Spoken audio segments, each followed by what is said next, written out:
So today's video, we're going to be talking about martial arts and strength training or bodybuilding training. Why it's important, we need to include it in our program, how it can improve your performance, how we can improve your mobility, and how we can periodize, maybe leading up to a competition with our strength training. So first of all, why do we need to add strength training anyway? Why is it so important? Is karate or is our martial art not enough on its own? This video is really for those that want to take their martial arts up a level and improve their performance, increase their resistance to injury so they can stay training for longer, improve their mobility, and generally become better at their art. Now, unfortunately, when you look on the internet and you see a lot of these sort of McDojo type videos where they're maybe criticizing the instructors or senseis, it's often talking about karate instructors being out of shape or martial arts instructors kind of being out of shape, maybe overweight and this kind of thing. Which of course everyone is different, have got their own journeys and stuff, but we want to hopefully try to promote a positive image for our dojo, right? So we want to be leading by example, and we want to be portraying karate and the martial arts as a whole as a positive, healthy activity to be involved in. And if we're talking about effectiveness, you know, like a lot of sort of internet criticism is that the karate is ineffective or martial arts, that they don't work in this situation or that situation. Being fitter and being stronger is always going to make you more effective in a maybe a self-defense or a competitive situation. You know, if you take two people of equal level, technically, and increase the strength of one by 20%, they're going to have a massive advantage over the other one. It's there's no question about it. You know, when all things are equal, the stronger, fitter athlete is going to be the winner. Now, if you're looking for some gear to train in or some casual wear, martial arts inspired casual wear, check out Art Martial Clothing. They've got a wide range of martial arts inspired training clothes and casual wear. I'll put a discount code in the description of this video alongside a link. If you go through there, you get yourself a discount, get yourself some training gear, and take a look at what they've got there. Some really nice stuff. I wear it when I train. I wear some stuff casually as well because they've got some designs that are a little bit more suited to just casual wear. Check it out anyway, have a look. You've probably all heard the kind of myths and stuff that weight training makes you slow and that we don't need that for karate or for other martial arts. I've had many of those comments in my video comment sections in the past, you know, saying that you don't need to do that. You should be only training karate to get good at karate. It's just a very outdated way of thinking, and I think these people are lacking the understanding of what strength training actually is and what the benefits are of doing so. Even if we look at the older traditional karate styles, you know, from Okinawa, they're doing a lot of physical training, you know, holding jars, weighted jars, and various different exercises. Even back then, you know, so there was always the understanding that we need to be stronger and to strengthen our bodies to be better at our karate or at our martial art. And nowadays, just using machines and weights in a sort of more modern style gym is just the development of that. You know, it's no different doing that compared to what they were doing. It's just maybe more efficient, safer now, and easier to access than it used to be. So first of all, what do we need to do in our strength training program? I'm going to go over a number of lifts or movements that I think are essential to include. I'm not going to build a program for you because it's individual and it needs to be based on your own needs, your own time restrictions or availability, and how much you want to commit to doing it. But I think there's a number of movements that should be included, and the program is then built around that. And these movements are going to be a vertical pressing action, so pressing a weight or resistance above your head. A vertical pulling action, so the opposite, pulling from above down to like your chest, you know, a vertical pulling action, which would be maybe like a pull-up or a lat pull-down type movement. A horizontal press, so this would be like maybe a bench press or a chest press type movement at various different inclines. It hasn't got to be a flat bench press. And on the opposite of that, a horizontal pull, so that could be a rowing action, you know, a cable row, machine row, barbell row, any of these kind of horizontal actions where you're pulling a resistance, something of resistance towards your body. So the next thing would be then a hip hinge. So we're basically hinging at the hips, like a deadlift, a back extension type movement, remaining deadlift, stiff leg deadlift. All these kind of things are going to be a hip hinge and are essential to be included, especially for us as martial artists, because we want a very strong and injury resistant posterior chain. And then we need a squat pattern as well, a squat movement. So again, this could be the squat, it could be a front squat, a leg press, anything that we are moving through that squat pattern. So like I said, I'm not making the program for you. I'm giving the movement patterns that we need to include to have a well-rounded training program.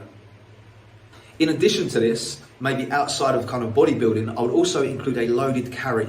So holding something and walking along with a weighted, something heavy basically. This is going to be working our grip, our stability, our core strength. Maybe a trap bar, walking along, or heavy dumbbells, a single dumbbell, a suitcase carry, this kind of thing. And also rotation and anti-rotation movements.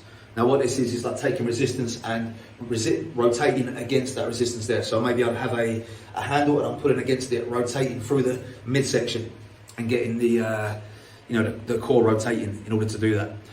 Anti-rotation then is the opposite of that. I'm holding myself still and stopping myself from being pulled by the weight. So I could have weight anchored back here on the rack and I'll pull it out here and stop myself from pulling back.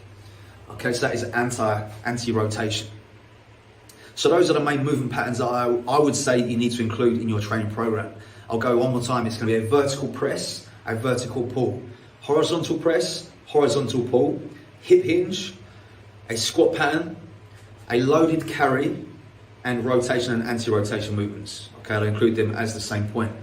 If you built a program around those movements, you'll be well-rounded and it will take care of most of your needs, your strength needs.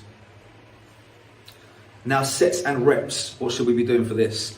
For strength or for compound movements, I tend to stick to lower end ranges of repetitions. So I'd maybe stick to three to 6 reps for sort of some of the compounds, like a bench press or a squat, this kind of thing. And then I'll increase the reps and sets and the volume with more isolation type movements. So I'd always start my session with a heavy compound, so like a heavy squat, and then I'd follow this up with kind of split squats and all kinds of things like this that are a little bit higher rep and more bodybuilding style. We also want to make sure that we are increasing our weight over time, so progressively overloading the lifts, so we're not hitting the same thing every single week. This is the kind of problem with some of the traditional dojo exercises where people are just doing like sets of 10 press-ups every week. There's no progression from that. Once you can do 10 press-ups, that 10 press-ups is no longer challenging your body. So your body adapts to that very quickly, and a set of 10 press-ups is no longer giving you the stimulus to grow and to improve your strength. And of course, going to 15, 20, 30 is only going to be building endurance really in the muscle, not increasing the actual absolute strength of the muscles involved.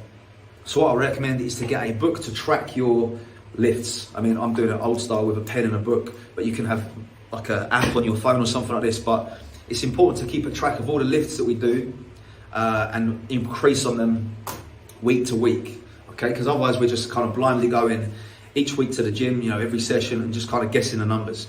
Keep it written down, and then you can look back in 3 months and see how far you've come. What I do with some of the athletes that I train for competition is I'll have them kind of periodize a little bit. So they'll have phases of strength training for a period of time, and as they're ramping up to competition, we'll change some of that strength training to more power type stuff. So it'll be a little bit faster with lighter weight to try and transfer that strength they've built, that absolute strength, into kind of faster, more powerful movement. So cleans and all this kind of thing, kettlebell cleans and presses, all this kind of stuff. The reason I do this is because a lot of people think that they need to start with this kind of functional type training if there is such a thing, and what they're doing then is they're trying to do cleans and all this kind of stuff with very low weight because they're just not strong enough to do the movement in the first place. I think it's important to start with a base of just building compound movements up, a squat, deadlift, overhead press, a bench press, and the rows, the movements I said earlier. If you increase your strength on those movements, then the power movements are going to be much better because we're going to be moving a lot more weight around. If you're going from a clean with an empty barbell, and that's your power work, you go for a strength phase for 3 or 4 months. Now you're cleaning 60 kilos, so you're converting that strength into real power and moving some good weight in those power exercises. And of course, in the long run, this is going to then help to peak you for competition, have the nervous system firing quick and ready to compete. Often a question asked is about maintaining mobility when we're gaining muscle. It's not a given that we're going to lose mobility as we gain muscle. Mobility is lost when mobility is not taken care of. So we must always work on our mobility alongside our strength training. Strength training through a full range of motion anyway is good for mobility. You know, if you're taking the joints through full ranges of motion under load, you're strengthening the muscles in those lengthened positions, and it's going to improve your ability to move through those in your martial art as well. So making sure that we are using good form, good full range of motion in our strength movements is going to help to at least maintain mobility, if not improve it. And then alongside that, we need to do our mobility and our stretching work outside of the gym, or maybe at the end of your sessions, or in a dojo, whenever you can fit that in. It's a bit of a myth that it's a heavy muscle-bound bodybuilder that can't kick and can't throw a punch just because they've got some muscle. You know, I see it on the internet all the time, you know, videos about bodybuilders that can't punch and all this kind of stuff. I mean, most of the time they're taking bodybuilders that have never trained to punch anyway, so why would you take an untrained person and criticize their form in punching? You know, you need to take a martial artist who's built muscle and can look at their punch compared to somebody else. That's the true test of if bodybuilding and muscle building is going to affect your martial art. Thanks for watching this far into the video. If you've enjoyed it, please drop a comment below and let me know. Let me know what you'd like to see. If you've got any questions about training, then drop them down below. I'll try and get back to you. If you're trying to put your training program together, I'll try and answer as many questions as I can. If you didn't like it, you know, I'm sure you'll let me know as well. So thanks for watching. Don't forget to subscribe to the channel. Check out Art Muscle Clothing. See some of their gear. It's really nice stuff. And I'll see you in the next video.